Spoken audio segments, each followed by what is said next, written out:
हिंदू से मुस्लिम को मकान बिक्री पर बवाल, मोहल्ले के लोगों ने डीएम से लगाई रोक की गुहार। खबर उत्तर प्रदेश के जनपद मुजफ्फरनगर से है। थाना खालापार क्षेत्र के दक्षिणी कृष्णापुरी मोहल्ले में एक मकान की खरीद फरोख्त को लेकर विवाद खड़ा हो गया है।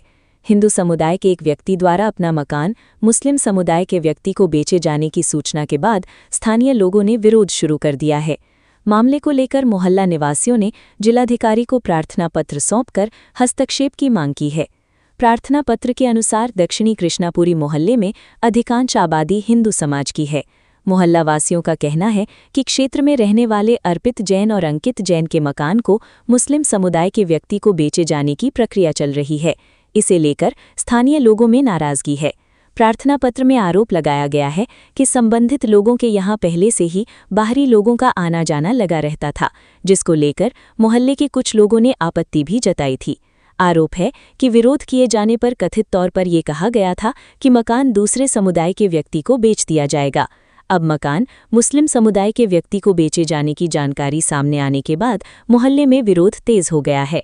मोहल्ला निवासियों ने जिलाधिकारी को दिए गए पत्र में कहा है कि यदि मुस्लिम समुदाय का व्यक्ति इस मकान में आकर रहने लगता है तो क्षेत्र का सामाजिक माहौल प्रभावित हो सकता है। उन्होंने प्रशासन से मांग की है कि मामले का संज्ञान लेते हुए आवश्यक कार्रवाई की जाए और मकान का सौदा किसी हिंदू परिवार के पक्ष में कराने पर विचार किया जाए। प्रार्थना पत्र पर 24 जून 2026 की तारीख दर्ज है और इसे समस्त मोहल्लावासी दक्षिणी कृष्णापुरी थाना खालापार जिला मुजफ्फरनगर की ओर से दिया गया बताया गया है। पत्र में कुछ स्थानीय लोगों के नाम और मोबाइल नंबर भी दर्ज हैं। नरेंद्र पवार का बयान। मामले को लेकर हिंदू नेता नरेंद्र पवार ने भी कड़ा रुख अपनाया है। उनका कहना है कि दक्षिणी कृष्णापुरी हिंदू बहुल क्षेत्र है और वहां मुस्लिम परिवार को बसाने का विरोध किया जाएगा। उन्होंने चेतावनी देते हुए कहा कि यदि खरीदार पक्ष मकान में रहने के लिए आता है तो हिंदू समाज इसका विरोध करेगा और अपने स्तर पर उनका सामना करेगा। नरेंद्र पवार के इस बयान के बाद मामला और अधिक चर्चा में आ गया है।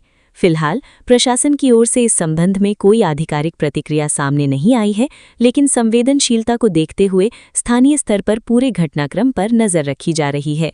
नोट: प्रार्थना पत्र में लगाए गए आरोप और व्यक्त की गई आशंकाएं संबंधित पक्षों के दावे हैं। इनकी स्वतंत्र पुष्टि नहीं हुई है। मामले में प्रशासनिक जांच या आधिकारिक निर्णय का इंतजार है। जनपद मुजफ्फरनगर से सचनामा न्यूज के लिए संवाददाता तनवीर मलिक की रिपोर्ट।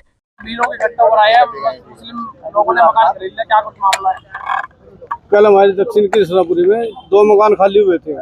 अर्पित जैन ने किए थे अपने मकान खाली। उसके मकान खाली करने के बाद में 2 मुस्लिम परिवार वहाँ पे आए, झाड़ू पर सफाई करके अपना सामान रखने लगे। तो हमने उन्हें कुछ नहीं कहा। कल शाम को सारा मोहल्ला इकट्ठा हुआ, एक मीटिंग हुई। आज हमारे भाई साधु थे, संघर्ष समिति के अध्यक्ष हैं, वो भी आए। उनके नेतृत्व में आज सभी लोग यहाँ पे डीएम साहब के कार्यालय पर आए थे। अभी सीएम साहब ने हमारा ज्ञापन लिया है। उसमें हमारा ये कहना है कि भाई हमारे बस्ती के अंदर 26 गेट भी लगे हुए हैं चारों तरफ से। भाई आप उधर रहो, हम इधर रहो, ताकि आगे भविष्य में तनाव न हो कभी। अच्छा, उन्होंने बीच बस्ती के 2 मकान लिए। अच्छा, जिन्होंने बेचा वो बैंक में मैनेजर हैं दोनों भाई।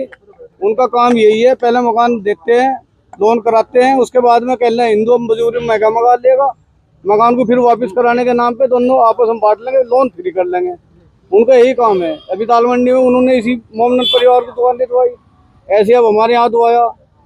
तो हम तो इससे हिंदू बस्ती में मुस्लिम द्वारा मकान खरीदने से किस तरह की दिक्कतें आ रही हैं? 2013 की घटना को दोबारा उपजाऊ करने गए।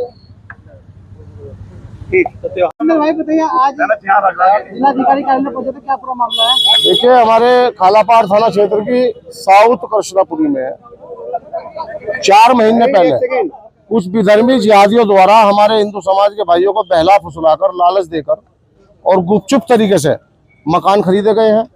मेरी समझ से परे है कि हिंदू आबादी में अंदर जाकर ये विधर्मी जो मकान खरीद रहे हैं, हमें पलायन कराने की एक सुनियोजित साजिश है। हम पलायन नहीं करेंगे। हमारी स्पष्ट चेतावनी है पुलिस प्रशासन को। 2 दिन का अल्टीमेटम है, या तो ऐसे असामाजिक तत्वों पर कार्रवाई कर दे, नहीं तो 2 दिन के बाद पूरे क्षेत्र के हिंदू समाज और हिंदू संगठन, हिंदू संघर्ष समिति जाकर मीडिया को साथ लेकर हम उस मकान में तालाबंदी करेंगे। किसी भी कीमत पर वहां किसी को घुसने नहीं दिया जाएगा। हमारी माताएं बहनें लठ पर तेल लगाकर तैयार है।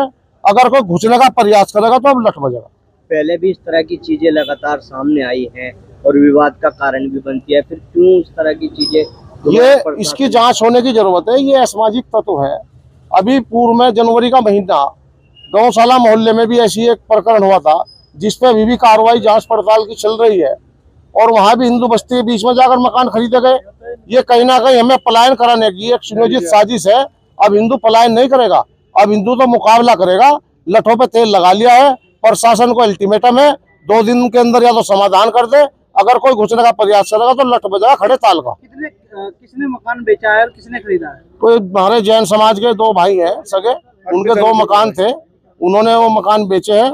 उन्हें बहला फुसलाकर और लालच देकर गुपचुप तरीके से 4 महीने बाद कल पता लगा, जब 2 बुरखे वाली वहां पर आई साफ सफाई के लिए। हमारी माताएं बहनें सब तैयार है, हमारे भाई भी सब तैयार है। हम कानून को मानने वाले लोग हैं, कानून के दायरे में रहकर काम करेंगे। पुलिस प्रशासन को अल्टीमेटम है, और अगर पुलिस प्रशासन इस कार्य को नहीं करता है और वहां कोई घुसने का प्रयास करेगा तो लठ बजेगा। सीधी चेतावनी। कौन है खरीदने वाला, कौन है? 2 मुस्लिम परिवार है, नाम नहीं मालूम। ठीक है जी।